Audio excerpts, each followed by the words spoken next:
സംസ്ഥാനത്ത് ബിജെപിയുടെ പ്രചാരണ പോസ്റ്ററുകളിൽ നിന്ന് കാവി നിറം പുറത്ത്. ന്യൂനപക്ഷങ്ങളെ കൂടെ നിർത്താൻ കാവി ഒഴിവാക്കി ഡിസൈൻ ചെയ്യാനാണ് IT സെല്ലിനുള്ള നിർദ്ദേശം.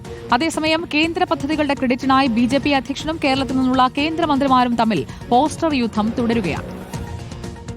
കഴിഞ്ഞ ഒരു മാസമായി ബിജെപി ഔദ്യോഗിക പേജിൽ കാവി നിറമില്ലാത്ത പോസ്റ്ററുകളാണ് പ്രത്യക്ഷപ്പെടുന്നത്. നേതാക്കളുടെ പ്രതികരണങ്ങളും പ്രവർത്തനങ്ങളും പ്രചരിപ്പിക്കുന്ന പോസ്റ്ററുകളിൽ കാവി ടെംപ്ലേറ്റ്സ് പൂർണ്ണമായും ഒഴിവാക്കി.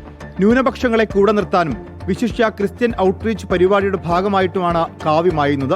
IT സെൽ കൺവീനർ അഭിജിത്ത് നായർക്ക് ഇതു സംബന്ധിച്ച് പ്രത്യേക നിർദ്ദേശം ലഭിച്ചിട്ടുണ്ട്. അതേസമയം മറ്റൊരു പോസ്റ്റർ യുദ്ധം കൂടെ ബിജെപിയിൽ തുടരുകയാണ്. ബിജെപി സംസ്ഥാന അധ്യക്ഷനും കേന്ദ്രമന്ത്രിമാരും തമ്മിൽ കേന്ദ്ര പദ്ധതികളുടെ ക്രെഡിറ്റിനായുള്ള പോസ്റ്റർ യുദ്ധമാണ് തർക്കമായി മാറിയിട്ടുള്ളത്. നെടുമ്പാശ്ശേരി എയർപോർട്ട് റെയിൽവേ സ്റ്റേഷന്റെ ക്രെഡിറ്റ് ഏറ്റെടുത്ത് കേന്ദ്രമന്ത്രി ജോർജ് കുര്യൻ ഫേസ്ബുക്കിൽ കുറിപ്പിട്ടിരുന്നു.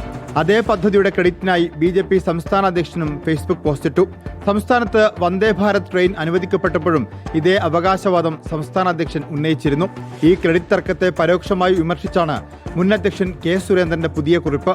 PM ശ്രീ പദ്ധതി സംസ്ഥാനത്ത് നടപ്പാക്കിയതിന്റെ ക്രെഡിറ്റ് ABVPക്കാണെന്ന് സുരേന്ദ്രന്റെ പരിഹാസം. അതിന്റെ ക്രെഡിറ്റ് കൂടെ സംസ്ഥാന BJP അവകാശപ്പെട്ടിരുന്ന ഉദ്ദേശത്തോടെയാണ് സുരേന്ദ്രന്റെ പ്രതികരണം. റിപ്പോർട്ടർ, കോഴിക്കോട്.